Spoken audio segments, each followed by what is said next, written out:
Welcome to Founders Corner. This show is all about sharing impactful lessons for entrepreneurs from brilliant minds who have lived and learned through the startup journey and built amazing companies.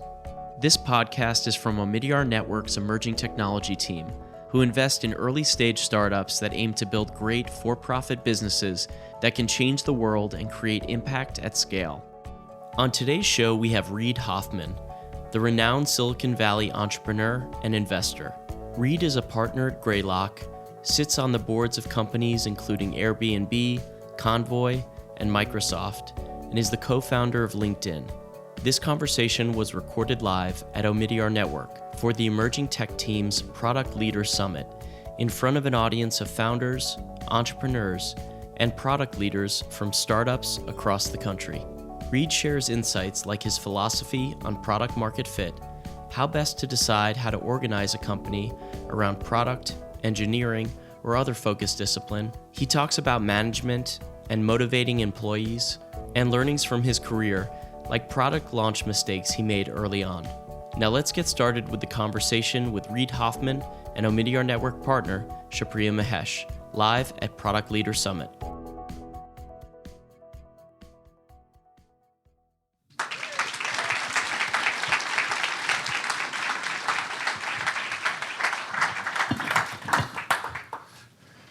One of the most important things that product leaders think about is product market fit.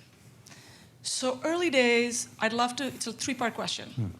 Before you have it, how do you get there? What do you do? Once you have it, how do you maintain it? And then can you actually lose product market fit?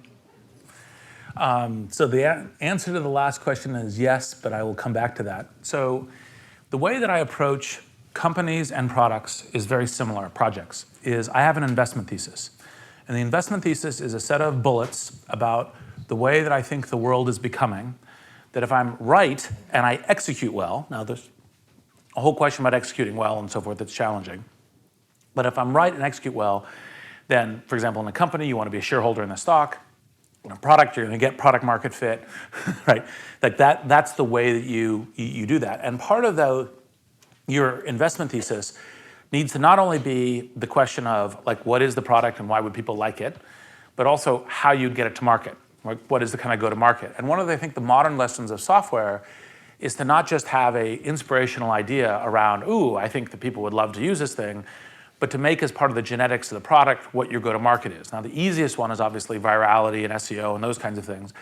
But even if you're shaping it in terms of a sales force or other kinds of things, it's like, what does that channel look like? So for example, one of the things that makes LinkedIn work is that we have a product, an internal product called Merlin, which essentially sees people's activities and behavior within LinkedIn, identifies which of them are possible sales clients, and then generates an automatic deck that says, and here's when you reach out to this person and say, here's why you might want to be an enterprise client, here's all the value you've gotten already, and here's the value you can get by being and makes it super easy for a sales process. And that's part of what the dynamic going all the way from kind of a consumer network into an enterprise process. And you want to look at that and make that as part of that. And so that's your investment thesis. But then the question comes down to pre-product market fit is how do you formulate that investment thesis? How do you test it as much as possible? Because by the way, it's fuzzy. It's not like, simple A/B testing and so forth. And people can get lost in A/B testing from what is your actual product market fit testing, because you can optimize things. You should have all the skills in A/B testing, cohort analysis and whatnot. But part of in the various early stages is to go talk to the smartest people you know and ask them what's possibly wrong with my investment thesis, what might change, because when you know you should pivot is when you're getting a set of good challenges which decrease your confidence in your investment thesis over time, and that's the kind of thing to change. Then as you move into data for this, sorry, I'm giving a long answer, but you gave me a detailed question. Which is you then begin to factor in, okay, now I'm beginning to get to the earliest possible tests. And it won't be a test of your whole investment thesis. Investment theses are robust enough that you can easily go, well, this negative data point isn't a negative data point on the investment thesis, and you shouldn't actually even treat it as such. The thing that you want to start doing is saying, okay, which of these tests do I get soonest that affect my confidence in this investment thesis? And so that's part of the reason why sometimes you'll do, go and do surveys or go and do kind of initial signups or talk to initial customers, and you'll do things like saying, look, can I discover if a group of people love this? And if this group of people loves it, will it scale? It's kind of the classic way that you're beginning to factor in some data into the investment thesis. It's obviously complicated in network products because network products tend to be if you don't get to critical mass, you don't have it. So it's just like, well, if we just get 1 million people in it, it'll work. You're like, okay, by the way, that's how we did with LinkedIn. And there was a 480-day period by which we went from member 1 to member 1 million. That was like, okay, do we have anything? Do we have product market fit? We don't really know, right? It can happen. And then you begin to factor that data in. Now, and then at some point, you should be able to robustly show that you have product market fit. You should be able to show cohort analysis. You should be able to show, these are the people who really love it. And then, by the way, then all the classic kind of tuning techniques are all things that really fill out that market, whether they're, modes in virality or modes in evolution of product. Now, the shift in product market fit is rare. Once you usually have established something, it usually works pretty well if you've robustly gone up the whole pattern. But the shifts can be that there's a shift in modality, like a shift from desktop to mobile. Or it could be someone has come along with something that is 10x better than the thing you have, and that is beginning to disrupt the thing, and it kind of is a shift of interest. And so, those kind of patterns, a lot of times, that's why people with products look at macro patterns, and one of the reasons why that people were all like, oh my gosh, you need to be mobile first was something that quality product people were a decade ago. They started looking at the iPhone, they started looking at trends, and this is even before the Android came out in the realms. They said, oh, this trend is such that at some point we're going to need to be mobile first, and in some cases even mobile only. And you need to identify those things because those things change product market fits. And at an early stage, you talked about how you're trying to do it, trying to find product market fit. How do you build KPIs that early? They could be wrong, they could be pointed in the wrong direction. Do you stick to it? Do you not stick to it? How do you think about that? So the key thing is to figure out what your go-to-market, your product and go-to-market strategy is. Then you base it off an investment thesis. And then as you begin to get to the KPIs, you say, okay, based on this active strategy, think of it as like signals in the wind when you're sailing. What are the signals I can get that would cause me to go, ooh, maybe I'm not on track, right? Because the difficult thing, especially as product people, is because you have this conception, you think this piece of creativity, you want to show that a thing is looking for disconfirmation. You're looking for what would show me that I'm wrong and need to adjust, right? And what do I get to that begins to give me that kind of impulse on getting there? And so that's the kind of thing that you're looking for when you're beginning to kind of get to KPIs and you're beginning to get to, is you're looking to go to that high watermark vision while looking very carefully for the things that would cause you to change course, right? Because you're already all in and going there. You're doing that already. Okay, we're going to change a little bit and talk about, in the early days, there are companies out there that are product companies, there are companies that are engineering-driven companies, there are sales-driven companies. How do you decide that? Is it based on who the founder is? Can you choose what kind of company you want to be? And how do you set that up? So it does end up frequently being driven by the founder, but that's not quite the right reason for it. I mean, it happens that way, but such is life. The real thing you want to think about is you can look at this matrix organization. You can say product, engineering, sales, marketing, finance, and you say, for this company to realize its big vision, which of these functions must it be most competent at? Right? Frequently, within modern software, that is product. Sometimes it's engineering, sometimes it's still sales. Used to be, like 10, 20 years ago, used to be enterprise sales was the key thing. It's actually, in fact, your product could be okay, and you had to be really good at sales. It's going more and more towards product, which is good. It's good for the world, it's good for users, it's good for a whole bunch of things. Everyone in this room. Yes, exactly. But you look at it and say, what is the really key thing? Like, for example, in many financial products, it's actually finance. In hard technical problems, there's a reason why it'd be engineering, even though you say, well, I have to have go-to-market, I have to have sales, I have to have marketing. You're like, yes, it isn't that you want to say, we suck at these other things. That's not the target. But which one are you really organizing around? And then to some degree, when you're evaluating yourself as a founder is, yes, I have a vision, yes, I have a culture, yes, I have learning, but are my skill sets close to what's important for this company in order to succeed? And in fact, part of the advice I give founders, part of the advice I give executives, and this is again a little hard, it comes to the disconfirmation, is think about, are there people who are better at this than I am? So for example, I am not the best person in the world for scaling organizations. Jeff Weiner is one of those people. You say, what should my job be? I should get the people who are best at that and make that happen. Now, the problem, of course, historically in the values is like, oh, the founder is the early rocket engine, and then you go to the experienced gray hair. That's a bad model, right? Because you actually want co-founders, right? So you say, I'm not just hiring a CEO. In this case, I wrote an essay on this. It's on LinkedIn and reidhoffman.org and whatever. Is hire a co-founder as part of what you're doing. And that was because I said, look, well, we've got product market fit, we've got a good ecosystem, and one of the really key things is to scale this in really good ways. And by the way, you still want a product-oriented person. Jeff is a product-oriented person, but he is better than I am at scale organizations. I've learned a whole bunch from him. And so you're always looking at that as an organization, which competence do we need to do, and how do I trade to helping this organization be as robust as possible? Now, the good news about consumer and enterprise software is it's all heading towards much more product competency being the fundamental driver for the whole organization. Now, part of product competency, by the way, is product competency within tech. So when you can tell an organization has gotten disbalanced, is the product people are inventing things that are bad tech strategy because they're not technical enough.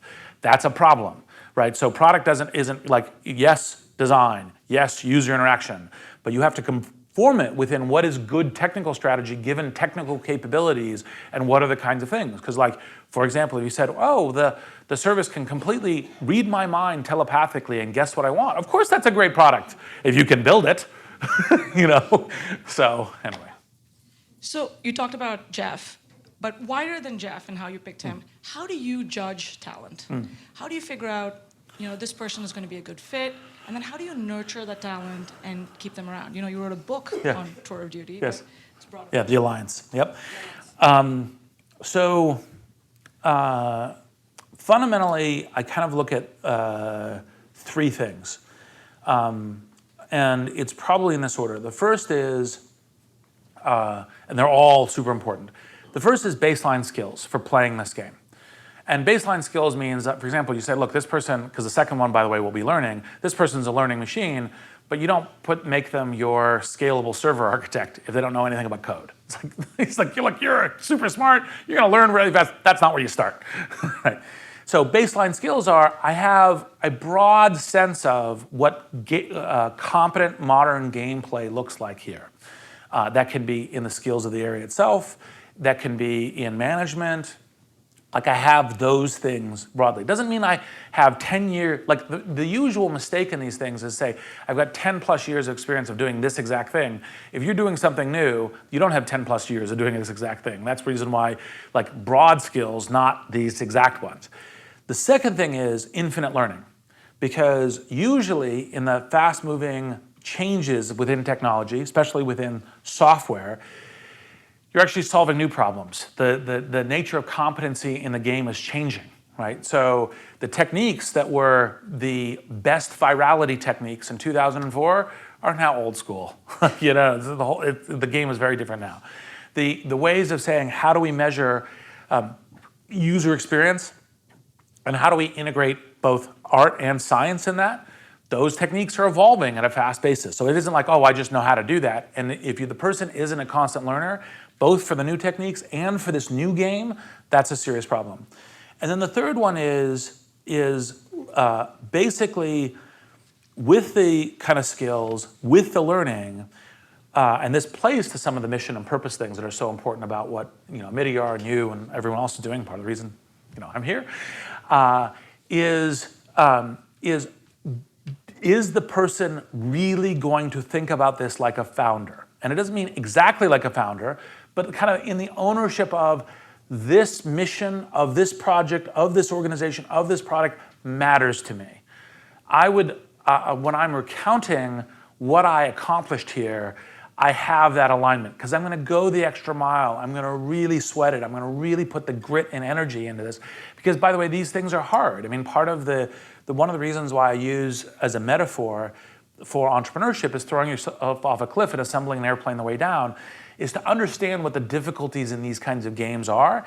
And you got to have someone who's really committed and wants this thing to really work. It's not just kind of a resume checks box. It's not just, hey, I'm making progress. It's, I care that this product works, that this project works, that this company works. And those are the three things that I look at bedrock when I'm evaluating talent. Anything from, a starting product manager to a CEO. And once they're in there, what processes do you put in place, or did you put in place in LinkedIn to make sure people were growing, that they were fulfilled, like check-ins to see, is this still what you want to do? Is this a good fit? How do you think about that? The key thing, roughly speaking, is the mission of the individual, mission of the organization, having a good alliance over a tour of duty such that there's transformation on both sides. And then you check in. Everything else is infrastructure, right? So you check in every month. Do you have a kind of what is your career development? So, like, for example, one of the things that's intrinsic in LinkedIn tends to be what's the job that you want next? That's not just you want your manager's job, which is kind of classic 1950s old school, but what's the job you want next? And let's make sure the work you're doing here is accelerating you towards that future, whether it's here or somewhere else. Because we want you to work really, really hard and making this place really better, because that will help you get to the place that's the next huge step for you. That is just great advice to anyone who's a manager, actually, right? When you have people who work for you, you want them to do great where they are, but you want them to see why what they're doing is going to be great for them, not just right there, but in the future as well. Yes, exactly. Looking back, what advice would you give yourself, 20 years ago? Well, it depends a little bit on what. That's funny. You're asking me a question I normally ask other people. And so, let's see, 20 years ago, if you literally meant it would be 2007. No, 1997. Oh, 1997, that's right, sorry. Bad math on the stage. Yes, so that was actually when I was doing my first startup, SocialNet. Because this whole notion of how do we design software as a medium by which millions to billions of people interact is kind of the core theme to how I think about things. And this is one of the things I've said at a number of places. I, at the point, had this kind of naive product person's view that you just build a really good product and then everything else will work out. Right? And it was like, okay, that's naive and wrong. Which all of us have had at some point. Yes, exactly. That was my moment of that.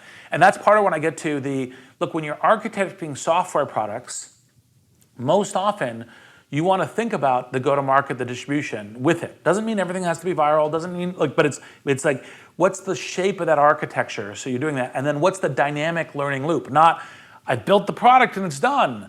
But actually, software products are dynamic. So what is the learning loop like? What does the dynamic path look like as part of that kind of go-to-market, and how does that work? And that was the huge mistake I made in SocialNet. I'll give you a kind of funny story is I went and talked to people, and they said, oh, you should have partnership model. So I was doing a partnership model. So we partnered with this paper in Phoenix for launching the product. In the first month, we got 6 people through the partnership. And it was like, we put all this energy in the partnership, and if we literally just bought a phone book and called people, we probably would have had 1,000 X results, right? And it was like, okay, that was clearly like a failure of all this work on the product and not that. And then I'd say the other thing that I was not doing as aggressively as I have later come to do is really pursuing this learn the things you don't know, e.g. the kind of disconfirmation. So like going and talking to really smart people and looking for the things that when they tell you, you go, ooh, shoot, I didn't know that. Boy, that was embarrassing. Great, now I've learned it. And taking that as an approach. No matter how good you are, there is a bunch of stuff that's relevant in your field that you do not know. be aggressive about going and finding that, however you can. So Reid, thank you. Really Thank appreciate you. it. And thank you for your It's time. awesome. Thank you.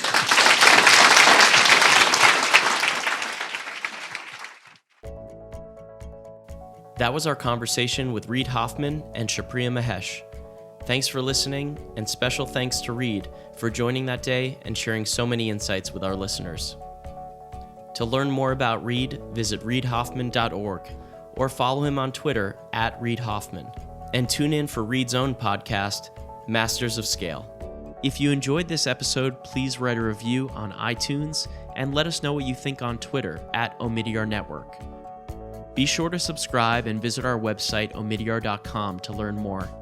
Thanks for listening to Founders Corner, and we'll see you next time.